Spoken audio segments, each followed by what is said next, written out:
Welcome to Boho Bookworm. This is my channel where I review and discuss books. My name is J.K. Wright and today I am going to be bringing you my August wrap-up.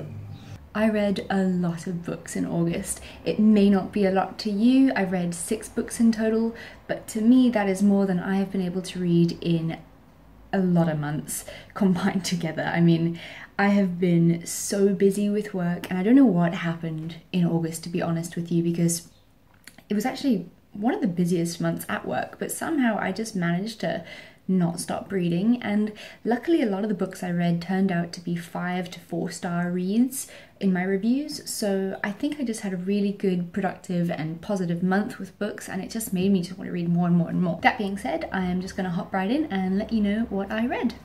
The first book that I finished in the beginning of August was Asking for It by Louise O'Neill. Gave it 5 stars. It is fantastic and I really think that everyone under the sun needs to read this book. If you're a man, if you're a woman, no matter who you are, what age you are, you need to read this book. It's a story about a girl called Emma O'Donovan. She goes to a party. She's very, very popular and classified like a special person because she's so beautiful, and at this party she gets raped and she doesn't realize it until this site is uploaded onto Facebook, and it's called Easy Emma, and it's showing a whole bunch of pictures of what happened to her that night, and she's got to piece everything back together. It's really graphic, these images of basically a gang rape. It's horrific, and it's basically what happens to you after you realize that you've been raped, how your life changes. Rape is a subject I think that everyone gets a bit uncomfortable with, but it's something that we really need to speak about. We need to make things like this stop. Louise O'Neill writes incredibly well.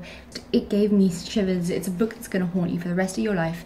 If you want my full review on it, click on the link down below and just read it. It is fantastic. The second book I read in August was According to Yes by Dawn French. I found this book by fluke. It just kind of showed up on the boat that I work on and I was like, oh, a book. And obviously I adopted it, and the first few pages I absolutely loved. I thought the writing was really good. I thought that the book had basically found me because it was just something that I think that I needed to read. But then the book took a completely different turn. What I thought was going to be a book about a woman who basically like left her old life behind and went to go start a new life. So I don't know why I'm standing like that, my back's not sore. It turned out to be a very strange book about a woman who becomes a nanny for this American family, but then she decides to become like ultra slutty and sleeps with 3 generations of men in the family. So basically the grandfather, the son and the grandchild, which it's not as dodgy as it sounds. Like the grandchild is, I think, 17 or 18 or something, but she pops his cherry, as they say. Yeah, she takes his virginity, and it's just, yeah, then she falls pregnant, and she doesn't know which one of these 3 men are the father, but does that really matter because they're all blood anyway? I don't know, it's just fucked up. Yeah, no. 2-star review from me, not good. Really didn't enjoy it. I didn't find it funny, and apparently Dawn French is quite a funny writer. I've not read or heard anything by her before, but no, it just wasn't for me. I'm very sorry. Then I read How to Be Single by Liz Tuccillo. I gave this book a 4-star review on Goodreads, and it is about a bunch of women who are, well, 5 women who are dangerously close to entering their 40s. They are all single and they're just trying to figure it out. And what I didn't enjoy is that the title suggests it's going to pretty much make you realize that it's okay to be single. It's good, it's a happy time, you know, like make the most of it. But what I found was that all these women just really wanted to find a man, and that to me I didn't enjoy. What I did enjoy about it though was that it was really relatable. The main character decides to write a book and travel around the world, like talking to a whole bunch of different cultures about what it's like to be single at their age, and I found that really enjoyable. I felt like the writer, Liz Tuccillo, definitely definitely researched the different countries that she wrote about, and yeah, I just felt like I'd almost been to the different countries, some of which I had already, which was pretty cool. At times it was a little bit sad because, you know, like, it does make you think, fuck, am I running out of time? You know, like, is my biological clock ticking? And I know I'm only 25, but, you know, I think we all think too much sometimes. So yeah, but overall really enjoyed it, and I'm excited to see the movie when it finally comes out on Netflix.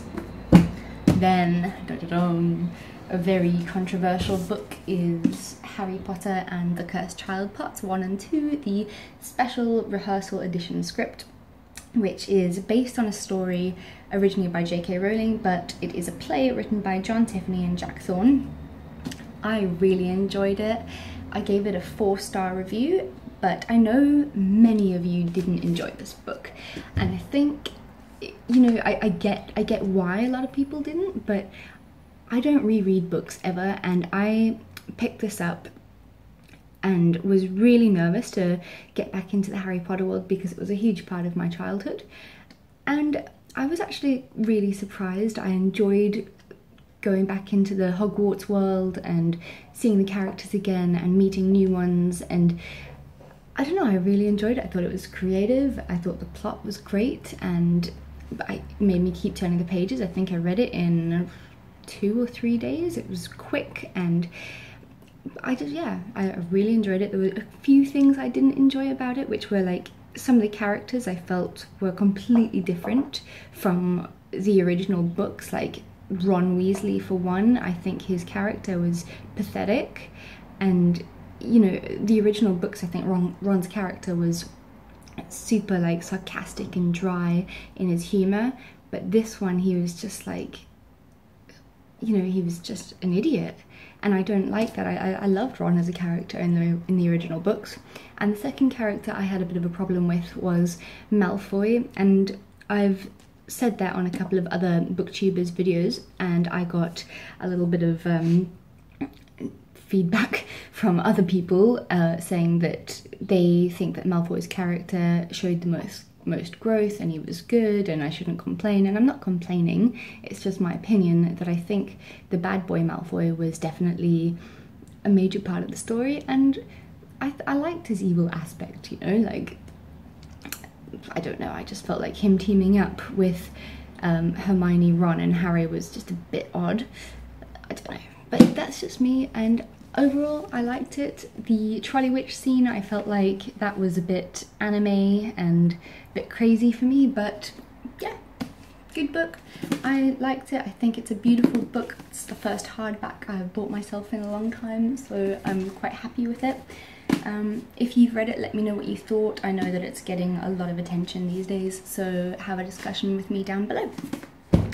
Then I read Sophie Kinsella's Finding Audrey. I was super interested to see how a writer such as Kinsella was going to pull off a book about anxiety and depression, because she is more of a funny writer, and it's a book about a girl called Audrey who suffers from a chronic anxiety attack and social anxiety and depression after something strange happens to her at school. I didn't really pick up what actually happened, but it was obviously something to do with her classmates, and there was obviously something really cruel and horrible that happened to her. And the book is about how she is trying to go through that recovery stage after her attack. There were a lot of other funny elements in this book that I didn't really enjoy, like Audrey's brother plays a major role in the story, and this computer game thing, I think that he stole a lot of the story and I didn't enjoy that. But I really did like the fact that Audrey had a bit of a love story going on with her brother's friend called Linus, that I did like, besides the fact that it, you know, again, like with How to Be Single, the book, it should have been about like enjoying being single and not based around finding a man. Like this book, I think it would have been so much better if it had been about overcoming anxiety and depression without the help of falling in love. This book is a book about both anxiety and depression as well as first love, which is great in its own way, but a book about overcoming those sort of things without love, I think, would be a really strong book in my opinion. I just feel like we are getting a lot of people telling us that we need romance and we need marriage and love and kids in our life. Like, it's so stereotypical, and it makes me sad that we have to conform to that way of life. I think that we just need to break free and be single and be happy. Anyway, that is a completely other story and I'm getting off track. So overall, I really did enjoy it. I thought it was very cute. I think that would be the right word for it. And I gave it 3 stars on Goodreads. Then I read about, by the end of August, I had read about 100 pages of All the Bright Places by Niven, I don't know how to pronounce her surname.